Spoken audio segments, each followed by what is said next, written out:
Hi everyone, this is Sean. Welcome back to my channel. Please press the like button, subscribe, share, or comment. I am always looking forward to the questions and I'm always looking forward to the dialogue. Thank you everyone for your loyalty. Thank you everyone for your time.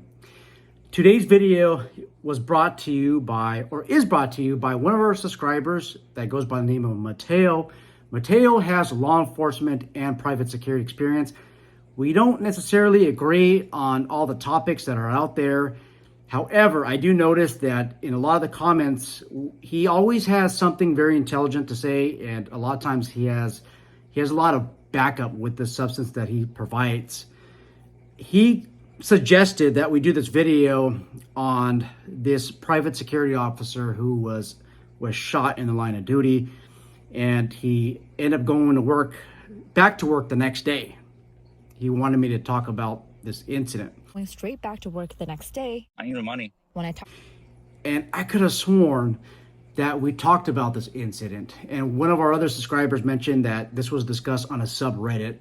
I know I read this on the subreddit, but I think the owner of that post or the owner of that account, I believe that person deleted the post. But I do remember seeing this maybe sometime last year because of you guys. You guys forwarded me this information.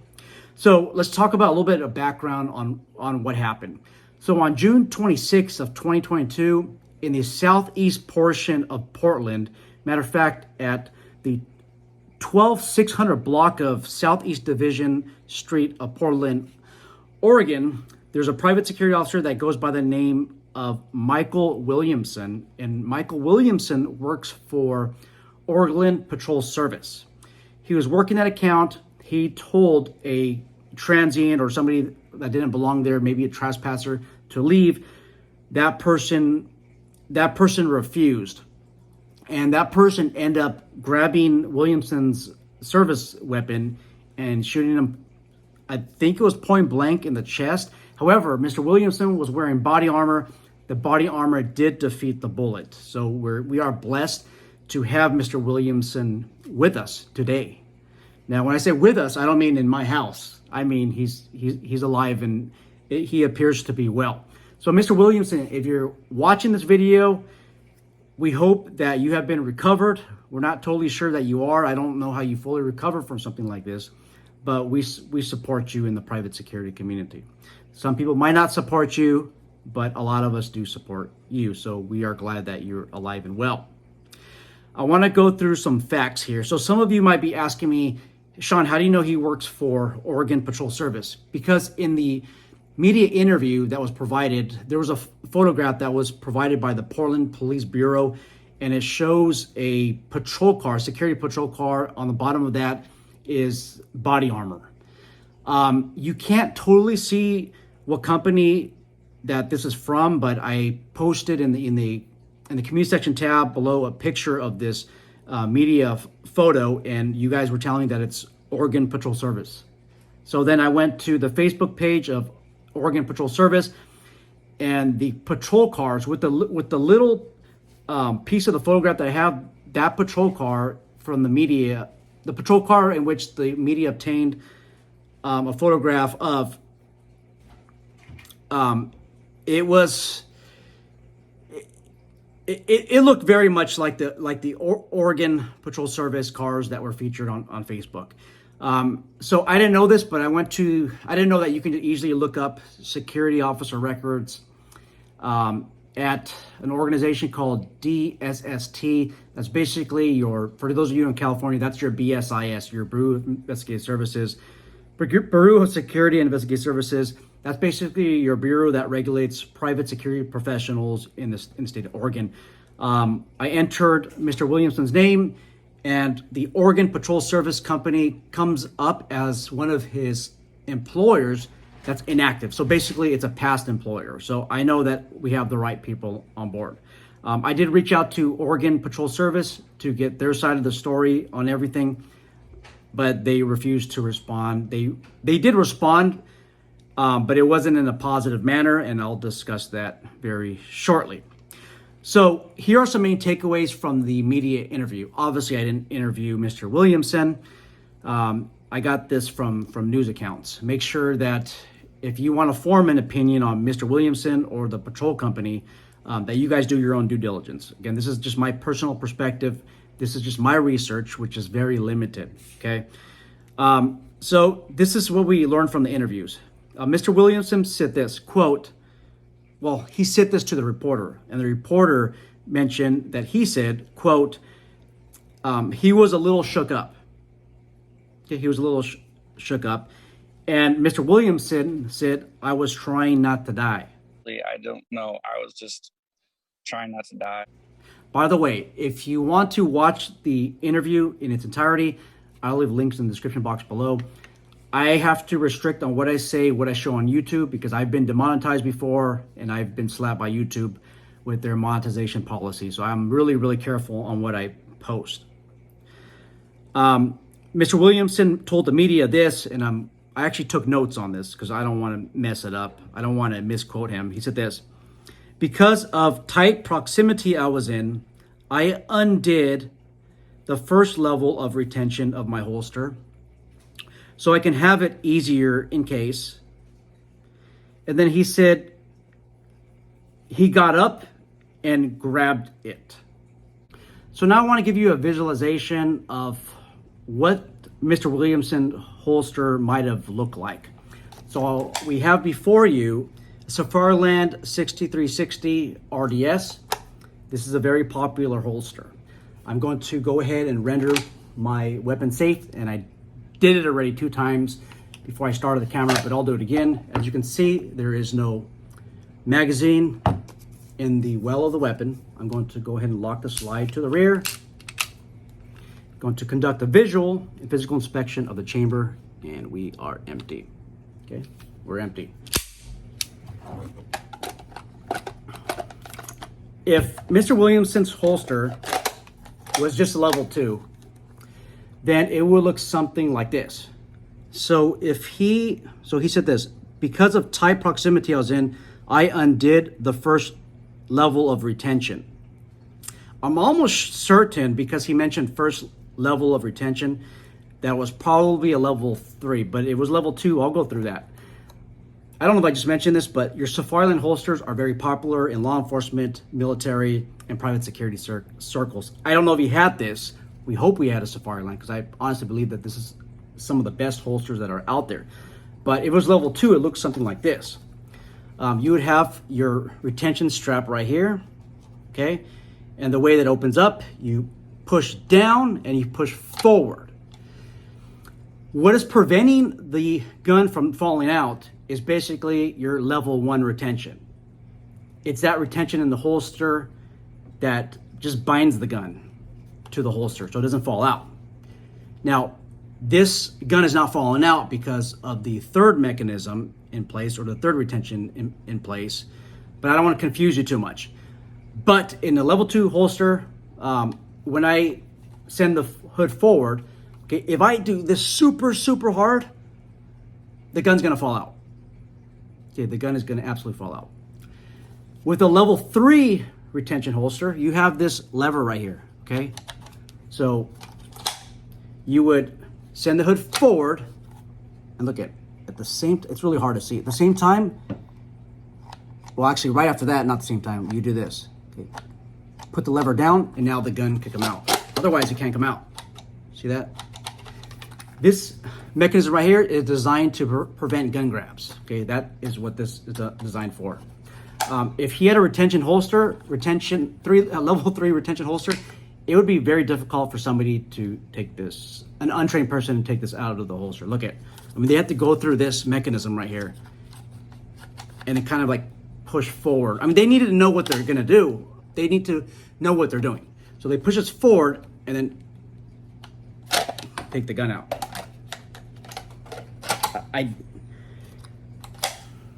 I can't tell you for certain that he had a level 3. It's really difficult. But if he had a level 2, I could totally see the gun coming out of the holster, okay? Or the guy grabbing the gun in the holster. So they would just press it. He would just, meaning the security officer, would press it down, forward. With the level 2, you could pull it out of the holster right now. This is not a level 2. So you can't just pull it out. Okay. And this is what he said in his response. He said, "We're trained to shove it back down the holster if someone is going for it." So if somebody's going for it, okay, you shove it back down the holster. I was trained a lot differently. I am not going to go into specifics on what you're supposed to do, but I'll give you a general rundown. You don't fight for the gun. You control the hands. So if he's grabbing, and I don't know how you guys were trained. However you guys were trained on how to defend yourself against a gun grab, please in the comment section box below, let us know. But if they go for your gun, you'll bolt down on their hands. I mean, you'll grab their hands, and you'll go into kind of like a wrist lock maneuver. Again, I'm not going to show this on TV. I'm not a wrestling control instructor, and I don't want to show it wrong. But basically, you're grabbing the hand and not the gun. If you're just fighting for the gun back, you're going to end up losing, and that's the way that I was taught. I was also taught that you clamp down on the hand, and you do whatever you need to for that person to release their hold of the gun. And when I say anything, it is going to look brutal. Anything. Okay, hope you guys get my hand postures. Don't let them go for it.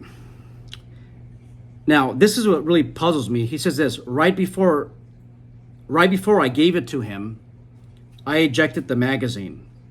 Guys and gals, we don't give guns to people. They're gonna have to fight us to the death, but we don't give guns to people. Okay, so basically, I mean, in the holster, okay, in my holster, you can eject the magazine through here. Here's the magazine release. Hear that? The button. You can eject it here, or when it's out of the holster. Okay, when it's out of the holster, right here. Okay, you can eject the magazine. You eject the magazine. Now there's only one round in the chamber, and I think that's what his plan is. And it actually worked out pretty good. I mean, that portion of the plan. He said I ejected the magazine, and then he kicked it. I don't know if he meant he kicked the gun or he kicked the magazine, but now some people might be calling out BS. His statement is not consistent. It just doesn't make sense. I get that. I understand where you guys are coming from, but you have to also understand how trauma works. When somebody is recalling an event, it may not necessarily be in order, and it will be segmented. So just please keep that in mind. He kicked the gun or he kicked the magazine, but it probably means kick the magazine. As for the extent of his injuries, he says this: I have a really nasty bruise. And we learned from the reporter that he went back to work in less than 24 hours. And this is his reasoning. I need the money. I need the money. I've tried to reach out to this private security firm on Facebook to get their side of the story. I went to Oregon. Let's see, I forgot the name already. Oh, Oregon Patrol Service. Their latest post was sometime in May of 2022. So that was May 2022. It was a recruiting ad. And there was 2 comments. So somebody basically, it looked like a form of slander or complaint. And then the security company responded with, "We don't have you on record on the payroll." So I commented as a way to try to connect with them. And I'll put it up on the screen right now, but I think I was being reasonable. I think I was being respectful. I think I was being polite. They had their opportunity to respond to me through a DM. Instead, a couple hours later, they chose to delete my comment. And I was just asking them, okay, why did Micheal Williamson go back to work the next day or within a 24-hour period? Something to that extent. I'm just asking to get a different perspective. If you guys think that gesture is disrespectful, let me know. And I want 2 sides of the story of things. Now, if they decide to respond to me later on, I will comment. I'll make comments, and I will give their response in the description box below. However, keep in mind that most likely they probably saw the video already, and they're trying to do some damage control. Okay, I'm talking to you guys directly at Oregon Patrol Service. I give you a chance. I give you every opportunity to explain yourself. Now, some of you might be wondering, like, what is there to explain?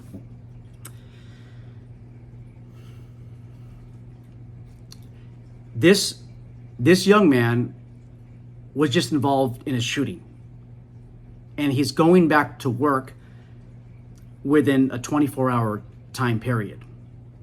Now, I see the arguments, okay? I'm going to give some professions into perspective. At the Correctional Academy, boot camp for the military, law enforcement academy, they basically indoctrinate you to tough it up, to be tough about it. Guys and gals, this security officer is not a soldier. This security officer is not a corrections officer. He's not a police officer. They don't go through a period of indoctrination of mental toughness, even though some of these guys, or a lot of these guys, are tougher than correctional officers and police officers out there. They have that mental and physical toughness, but there's no indoctrination period. And that's for lack of a better term. That's alarming to me. So I don't want to hear the argument of let's tough it up. I've talked to a lot of people who have had critical incidents. You're talking about Marine Corps, former Army, veteran law enforcement officers, and there's some things that bring tears to their eyes. Just because there's no tears coming out of your eyes, or you're not worried about something, that doesn't make you less of a man or a woman. Also, a little bit about my background. Where I work at, I am the peer support manager. I created our first peer support team, and this is all voluntary. This is a collateral duty. Having said that, I have a significant amount of experience and training in peer support. This person should have been taken off the line. This issue is, for those of you who are business owners, this issue is a workers' comp liability issue. Okay, this person needs to have a claim filed and be given the appropriate treatment. And you might be wondering, well, what's a treatment? So psychologists, psychiatrists recommend, and this is for our soldiers, our service members in combat, that when there's a combat encounter, that person be taken off the battlefield for a 24-hour period and be given 2 full sleep cycles. I know that many of you in the armed forces, especially those of you who served in combat, even those of you who haven't served in combat, you're probably laughing right now. You're probably thinking, yeah, right, they're going to take me off the battlefield, off the line, and have 2 full sleep cycles?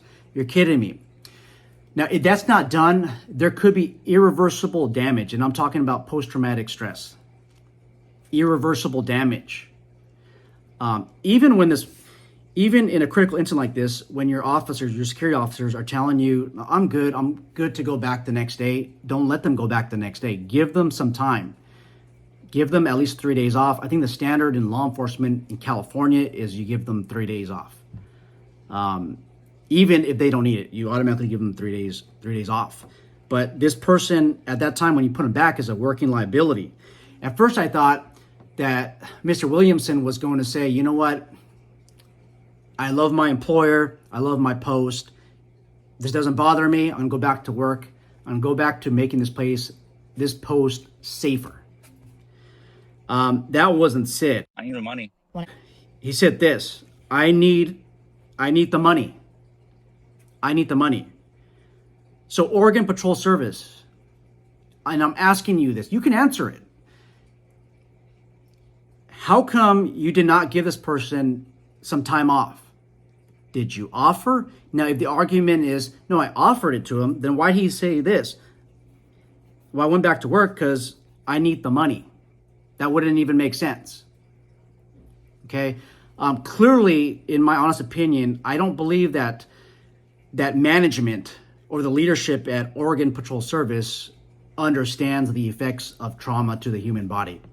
I really don't have confidence. I could be wrong, but show me otherwise. And I'm giving you guys at Oregon Patrol Service, I'm giving you a chance at redemption, a chance of explaining yourself. Okay, that's it. Just go for the 1 week off. I actually would ask this person, look, I know you went through a traumatic incident. What can I do for you? You would like some days off? Just tell me how much time you need. Or after this person gets 3 days off, I'd call them, hey, how are you doing? Are you doing okay? You need some more time? Some of you in management might be thinking, oh, well, this employee is going to be taking advantage of the time and just drag this on for months. Well, I didn't see that happening here. If it drags on for months, okay, what you could do is you could send this person to maybe the company doctor or a workers' comp doctor. I mean, there has to be a workers' comp claim into place. And that person could do a kind of like a fitness for duty test. You can do that. It does appear that they assign them to a different post, but this person needs to be taken off of all the posts and be given some time to just adjust back to normal life and get those full sleep cycles. Okay, this is, in my opinion, this is definitely bad management. And I'm talking to you guys at Oregon Patrol Service. I mean, you should be able to take the hit of giving this person 1 week off. I encourage security company owners to have some money set aside just in case the client doesn't pay on time. They're paying late, they don't pay at all, and you need money to pay your employees. You should have a reserve set on the side for something like this. If I ever hear that a security officer had to go back to work because they needed the money, okay, not because they want to, but because they needed the money, I will put your security company on blast. I will do that. And that was asked of me through one of our subscribers who is a member of this honorable community. Now, let's look at the trauma again, you guys and gals. You might be thinking, well, this person wasn't really affected, but really concentrate on these words here. So remember, number one, the social media, the news caster reporter said, quote, he was a little shook up. Number one. Number two, okay, Michael says this, I was trying not to die. That's number two. Do you know how traumatic that must have been for him at that point in time? No, I was just trying not to die. Number three, right before I gave it to him, meaning the gun. Do you know how traumatic it is for you to hand a gun to somebody? Now, without criticism, I know many of you are saying, well, why did you give it to him? This is traumatic. This gun can save your life. This gun has saved many of my colleagues' lives. This gun is a lifesaver. Not this gun, but you know what I'm talking about. But to have somebody take the gun away is devastating. It's defeating. I asked you guys on a community post, have you ever had a dream that your gunshots were ineffective, somebody was trying to hurt you? And about 50% of you said, yes, I've had that dream. That's constantly what we think about. We constantly think about other people taking our weapon, using it against us. We constantly think about us using the weapon and not being effective. And I think that's one of the reasons why we have these dreams. Number three. No, that was number three. I'm sorry. Number four, I have a really nasty bruise. So not only do you have mental trauma, psychological trauma, you have physical trauma. A nasty bruise. Jeez. Something else I want to comment on is the professionalism of law enforcement. I know that Portland Police Department is busy, but I just don't understand why Mr. Williamson is able to have that piece of evidence in his hand. This is the best. The bullet. He has the bullet. And then it looked like he also has the vest because he shows it shredded or he shows it struck. He has that. That is supposed to be evidence. Now, on another note, you have to keep in mind that the Portland Police Bureau is probably logged up on calls. They probably turn on their NBC screen and all the calls are just piling up. Okay, so I get that too. Maybe these types of shootings happen on an everyday basis, and they just don't have time to process evidence. Maybe. I don't know. I don't live in Portland. I never even been in that state. I don't know, guys. Also, something else to keep in mind. Some of you might be wondering, if you're a security business owner, or maybe you're the manager or supervisor, what could we do for Mr. Williamson? What could we have done better? Number one, send him to a psychologist. Whether he wants to or not, send him there. Okay? I hate to turn on the employer's hat, but later on down the road, if there's psychological damage 5 or 6 years from now, but it has nothing to do with work, he can easily claim that it was work related. Okay? And you don't have evidence to contradict because you didn't have him visit the psych. Okay, that could be used to contradict his claim. So please send this person to a psychologist, get counseling. Just don't treat him the way that he was treated. He had to go to work the next day. That's just crazy. Second, I watched Damien's channel, the security guard channel, a lot. He has a really good channel. We do disagree on many use of force topics, but that's totally fine. We now disagree with each other in a very respectful tone. I often see Damien training at it's the Sheepdog Center. He's training in Brazilian Jiu-Jitsu. He's training on gun takeaways. But that's in Oregon, okay? And there's tons of those facilities around because we see Damien training at these facilities. My suggestion for this employer for next time is to send their employees to one of these classes, maybe like 2 weeks long, 3 weeks long classes, so that employee can feel more valued. That employee maybe won't have the fear of that gun being taken away again.